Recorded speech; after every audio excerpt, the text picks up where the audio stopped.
Hi, and welcome to the OT is In, the podcast where we merge the worlds of education and occupational therapy to empower families like yours. I'm Sarah Collins, your host, an occupational therapist and a homeschooling parent. I've experienced occupational therapy by supporting families for over 15 years, but also through seeking out support of my own children. So I'm right here in the trenches with you. Though there is not one way to educate your child, there is a lot to consider when individualizing an education. And the goal of this podcast is to explain some of the why behind what an occupational therapist is thinking so you can apply it to your own family. Especially with my three favorite topics: executive functioning, handwriting, and sensory processing. Each episode will be packed with practical tips, expert interviews, and real-life stories aimed at helping you to create a supportive learning environment for your child. So, grab your headphones and get ready to dive in of the collision of education and occupational therapy. I'm Sarah Collins from Homeschool OT, and I'm thrilled to have you with me on this journey of discovery. Welcome back to the OT is In. Here at Homeschool OT, one of my primary roles is to bring you the best resources to help you or your family members be successful in what they need and want to do. So yes, these activities or occupations, how we occupy our time, vary person to person, but there are often commonalities when we're talking about resources to support our children's sensory needs so that they are available to learn. In today's episode, I'm thrilled to introduce a fantastic resource for you. Julia is a dynamic problem solver who has combined her background in education and fashion design to create sensory-friendly and adaptive apparel for children with tactile sensitivities. Julia's journey took her from a fashion design student at Cornell University to working in special education, where she saw firsthand the challenges faced by kids with sensory needs. Her innovative clothing designs have no tags, flat seams, and include features like built-in sound reduction and adjustable compression, aimed at enhancing comfort and sensory regulation. So join us as Julia shares her inspiring journey, the impact of her designs in the classroom, and her vision for expanding her business to help even more families. So get ready for an episode filled with hope, creativity, and practical solutions for sensory sensitivities. Hey there, OT is In listeners. Let's take a moment to talk about something that's at the heart of what we do as parents and caregivers: understanding our kids. If you've ever wondered why your child reacts the way they do to certain sounds, textures, or environments, you are not alone. In fact, we've spent many episodes discussing the senses of vision and interoception, and we're going to continue going on and covering all of these other senses. And in episodes 47 and 48, we're discussing the sense of touch. But I also know that though you are listening to me talk about these topics, it's also great to have a document that you can read and highlight. Hello, multisensory learning. And we also want to make sure that this information is consolidated into one place. So that's why we've created the resource called What is Sensory Processing? This guide is perfect for homeschooling parents, caregivers, or anyone looking to better understand how sensory processing impacts a child's behavior and learning. It's clear, it's practical, and it's designed to help you recognize your child's unique sensory needs and support them in thriving. So whether your child craves movement, avoids certain textures, or struggles to focus in noisy settings, this guide will help you connect the dots and create a more sensory-friendly environment at your home and beyond. So visit thehomeschoolot.com/shop to grab your copy today, or find a link in the show notes. And let's make learning and living a little smoother for your family. Here we go. Hey, and welcome back to the OT is In. My name is Sarah Collins, and today I have with me one of the most interesting and hopefully beneficial people for the homeschool community, and probably something that you didn't necessarily think about. We're talking today and all month really about tactile sensitivity, about our kiddos that are bothered by their socks turned inside out or their tags on their shirts. And this affects their ability to participate in what they need and want to do. And Julia, I'm going to have you introduce yourself, but she is a problem solver in this situation. She's saw this and combined her background in education and fashion design and was like, hey, we're going to come up with something to help these kiddos. So I'm so excited to bring her here to you. Julia, tell us about your background. You've had quite the journey, starting fashion student and then teacher to the combination. So tell us all how this happened. Yeah, it's definitely been quite a journey, but I was majoring in fashion design at Cornell University. And it was actually through a partnership I was forging with my sorority for the volunteer part of being in our sorority with a local autism preschool that they brought up clothing challenges to me and tactile sensitivities because I would say I was majoring in fashion design and had this interest in kids' clothing. And it was never something I knew about or would have thought about if they hadn't brought it to my attention. So I really started looking into what adaptive apparel was and what sensory needs were around clothing back in college. But I actually ended up graduating in 2020, so right into the Yeah. beginning of the craziness of COVID in May. The fashion industry was really shut down, and I ended up going to work in special education and worked in an autism preschool up in Maine with my sister. And that's really where I saw that this was like a widespread need and a widespread challenge for a lot of kids. So while I continued to work in education, I started to bring the fashion back in and started figuring out how I could actually produce this on a larger scale and actually be able to sell it out there for all the kids that could benefit. That's amazing. There are so many times that we're like, "Ooh, I wish I could do this," or "I wish, wow, I see this problem." And you're like, "I know, I've got the solution and I'm going to bring it." So tell us more about the clothes that you design. Yeah, so the goal of the clothes, number one, was to be sensory friendly, like you talked about, have no tags, have flat seams, eliminate a lot of those tactile irritants that can really be painful for a lot of kids and really distracting and overwhelming.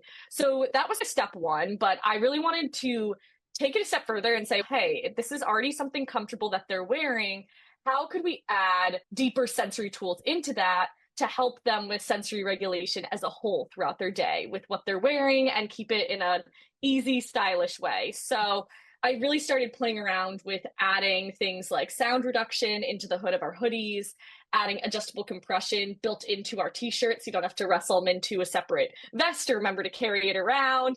So this idea that everything was really right on them and comfortable so that you didn't have to remember these things. Or in my case as a teacher, we never had enough hands to run around and grab them, or kids would throw them across the classroom and they got broken. And so there was a lot of things where I was like, it's going to be so much easier if they can just be on them at all time and they can have that autonomy too of putting the hood up and down when needed to control their environment. I love this so much. So I want to try to a little lightly here because as an OT and also I'm sure as a teacher, we don't want to just focus on what our kiddos can't do, but we're Yeah. really looking at, all right, so how do we adapt an environment, an activity or whatever so that our kids can be successful in what they Right. specifically need and want to do, right? That's how you occupy your time. That's the occupation, the definition of what I do for a living. But so what you really did is you were like, hey, so here's pieces that can help to have our kiddos be successful in their current environment. But what were some of the issues that you were really seeing? So I've heard you talk about the solution, but what were some of the things that you were trying to target that you saw in the classroom? Yeah. Yeah, I think one of the biggest things, there are definitely a few that came into the designs in different ways. I think one of the first things that stood out to me was how many kids were truly bothered by noise and how really disruptive and like intolerable that could be, both in the classroom and if we tried to go to an assembly or go to the lunchroom with their other peers. But the headphones that we'd buy, even if it were a lot of different brands, a lot of the kids just couldn't tolerate the feeling of them. What makes them so effective at blocking noise was also something that was bothering them tactilely. So they couldn't handle the tight squeezing and the hard plastic and these certain elements, but they also couldn't handle the noise. So I was like, okay, what is some way that we can at least give them something to help block some of the noise and make these environments more tolerable that they can engage there, they can be present, they can be learning. So Mhm. that's really where the idea, say for the hoodie with the built-in sound reduction, came from, was just offering something that could help for these kids that a solution was not working for, but having no solution was not working for.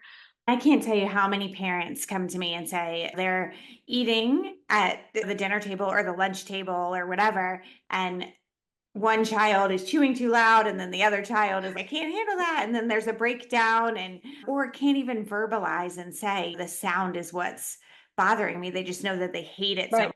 And then family meals are interrupted. And Yeah, I just, so many good things can come from this. Now, when there's totally. sound reduction, does that mean if they are at the dinner table, could they still participate in conversation? No, can they Oh, hear? yeah, Yeah. absolutely. Yeah, it just helps take the edge off of some of that Yeah. noise. And it's a material that's sewn in that actually has a little bit of a weight to it. And it's this thick material that's actually used in a lot of industrial settings to help like soundproof walls and ships. And you can buy like yardage of it, which is why it was so helpful. But it's definitely not going to block as much sound, even as the headphones, just out of the nature of what is harmful or what is disruptive for these kids with the headphones. So it actually is like really great for still being able to engage in conversations in group settings in larger environments because it's not going to block so much noise that they are in a total quiet bubble with themselves. And it looks, I'm going to say quote unquote normal here. Obviously, there are a lot more people who are wearing headphones and their earbuds. My son all the time has earbuds in his ear. Just stop. Yeah. But I understand that's not always what is acceptable around. And so just being able to pull up a hood is a totally different story than I've got these headphones on that make everyone else look at me Right. and be like, what's going on there? Yeah, that was definitely a huge thing that played into all of our designs. Even the compression line t-shirt, not having to wear this compression vest on top of your clothing, because as much as I would love for everyone to be just accepted for the tools they Yeah. need and that not to be a thing, ultimately it is for kids. And that's something Yeah. that came up a lot, that parents would even come to me and say, you know, like their headphones really help them or their vest really helps them, but they've now hit an age where they refuse to use them at Yeah. school because of comments from peers or even just stares or just any child doesn't want to feel othered. And Yeah. sometimes some of these tools can do that. So being able to seamlessly add them into clothing where you wouldn't know they were there if you don't know, Yeah. it gives that buffer for kids to not have to worry about it and not have to have that on their minds. Yeah. And you mentioned fidgets in your clothing too. What is that like? Yeah, so there's definitely a ton more in mind that I have that are definitely coming. But we started out with adding a magnetic closure to the pants of our joggers. So we added an extra pocket. One, they could always carry around the fidgets they want separately and Yeah. comfort items, but added this magnetic closure pocket to a perfect location where you can use it where you're standing or sitting, and you can just flap it up and down and just play with it as you Yeah. go and as you're learning and sitting. And it honestly happened by accident because we added magnetic closures to our hoodies, which are also great for fidgeting. But the main purpose was for independence and kids who Yeah. struggled with fine motor being able to dress themselves. And since I was already buying so many magnets for that, rather than adding Velcro to the pocket and that noise can be bothersome, I just said, hey, let's add the magnet. And the first trial with the kid was instantly them playing with the pocket and fidgeting with it while they were doing a puzzle, while they were playing their game. And it just came together so perfectly as this built-in, really subtle, you would never know is there, non-disruptive fidget. So good. That's another thing that oftentimes I'm talking with parents is they'll be like, I can give them any fidget in the world, and then they're fidgeting with it. And then all of a sudden, their sister over here is so bothered by their fidget that then we've got a Right. disruption. And we talk a lot about your sensory needs are important, but they're not more important than your sister's needs that Right. can't have you like flapping or moving your whatever, your spinner or any of that because it's distracting me, right? I'm pretending I'm sister here, Right. you know?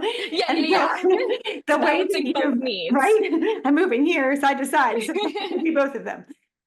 But what you've done is made it so that it's theoretically not distracting to everyone else around, but can help our kiddo to have what they need. And I think what's really great is a lot of times those fidgets, and we'd always buy a ton of different fidgets in the classroom or kids I worked with at home, there's buckets of them. And I think what's so hard is oftentimes those are the things that get lost in Yeah. between the car seat, in between Mhm. the couch, they're lost in the yard, they're lost on a play date, and they're just never with you when you When truly you need need them. them. And then it's Yep. hunting them down, finding the bin to find a different one and trying to dig through your purse and find it. And I was like, sometimes you just need something right in that Right second away. to be Yeah. fidgeting with. And I was like, what is something we can add in so that it's just that convenience? It's not lost. It's not going to get broken. It's just right with you the second you need it. Yeah. Oh, that's so good. So when have you seen, now you mentioned like puzzles and things like that, but when have Mhm. you seen your kiddos use them the most?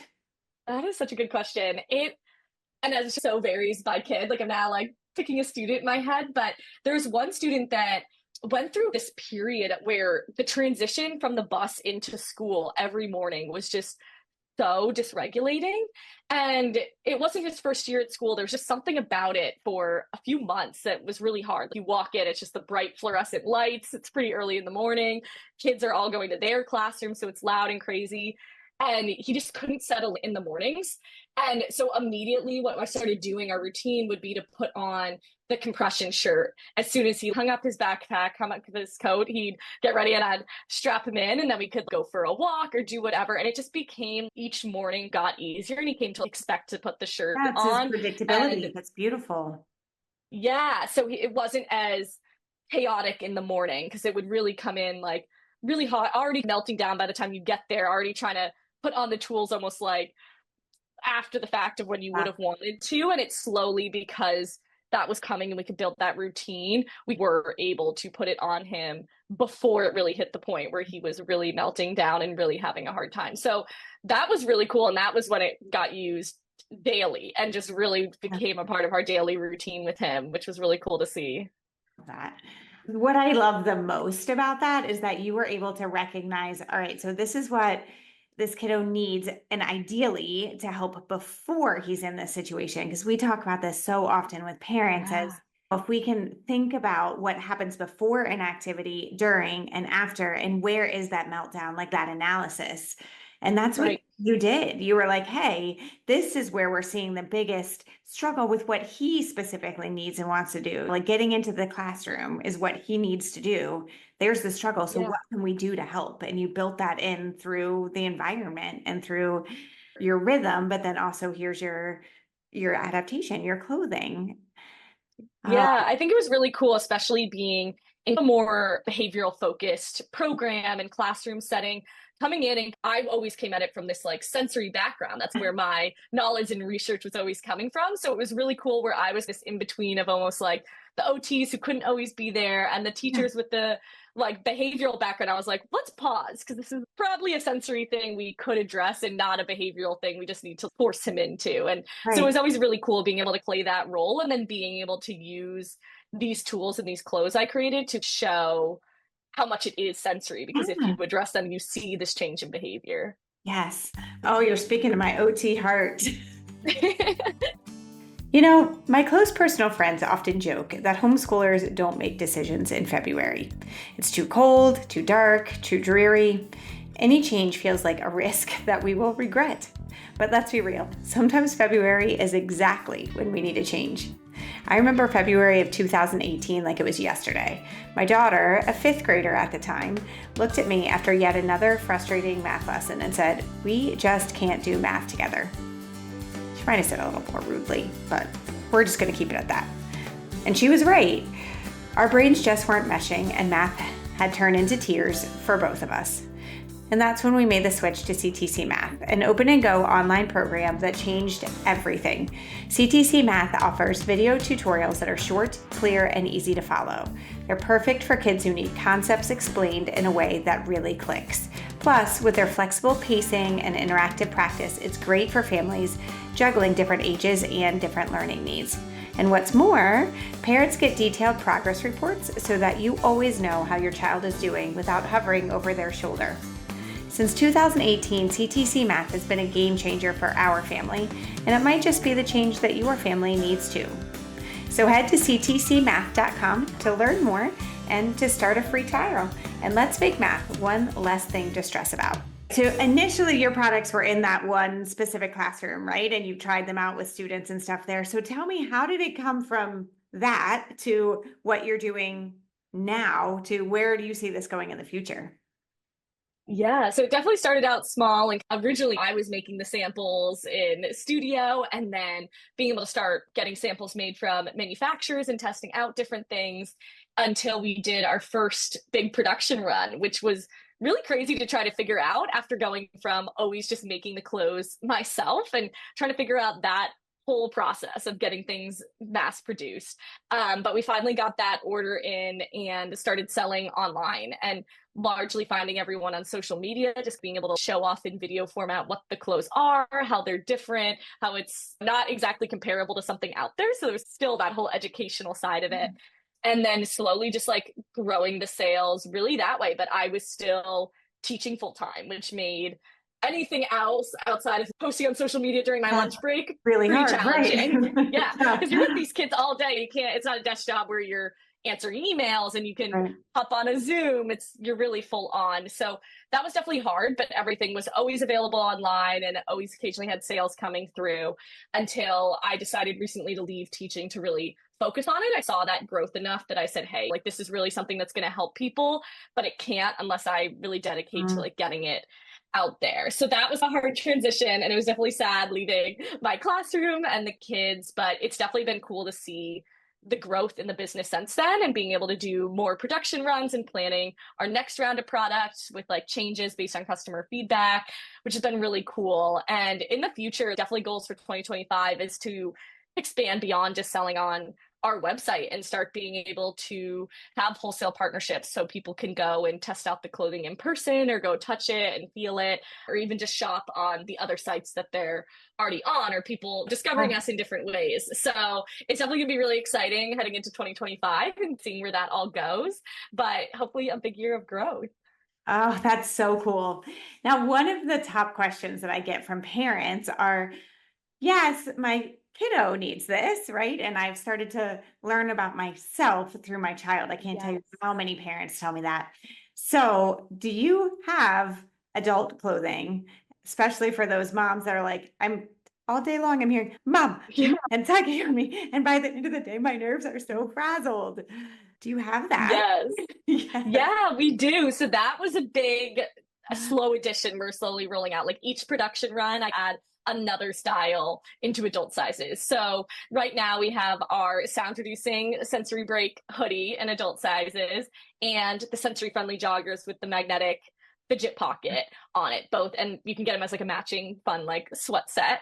And then slowly, yeah, hopefully we'll roll out our compression shirt next in adult sizes and just slowly make sure we have everything in adult sizes. But it's definitely been really cool to add in because I love when parents really want to get like the matching hoodie to their kids too, and a lot of it is genetic. They learn about themselves and realize they have sensory needs and they might be autistic or whatever it is. So it's been cool to be able to expand that and be able to have parents and kids alike have them. And then kids who grow out and become into adult sizes will be able to Right. maintain having these clothing and resources.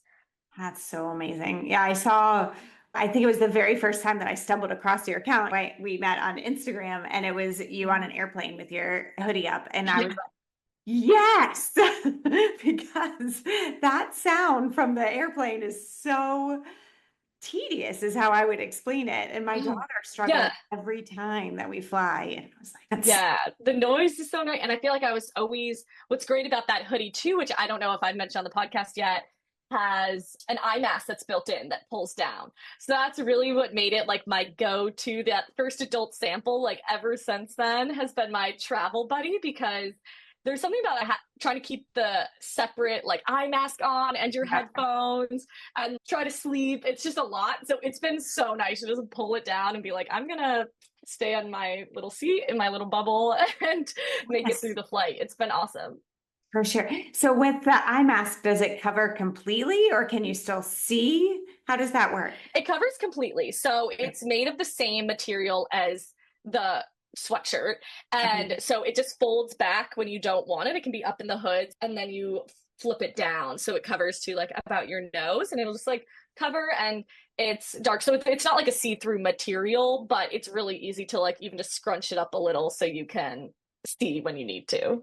Yeah, I'm thinking of that literally for the family that I was mentioning before, who the son needs to fidget all the time, or brother needs to fidget, and that how much that disturbs their sister. How Right. can we block out some of that visual input in that situation? Right.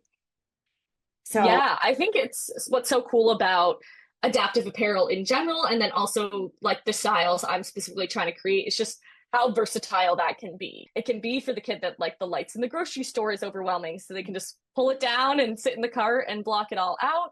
It's great for airplane travel. And then, yeah, it's great for siblings who want to block out the sibling who's trying to meet their sensory needs. Because I know we've had students who love to stim and fidget with light.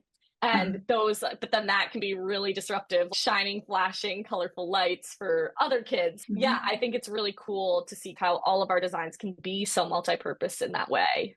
Yeah, and how multiple kids can be getting their needs met, because it's so hard for parents who are trying to decide between whose needs are more important, and neither are Right. more important, but being able to work together and so that everyone can participate in that family activity and bring people together. Oh, I love this.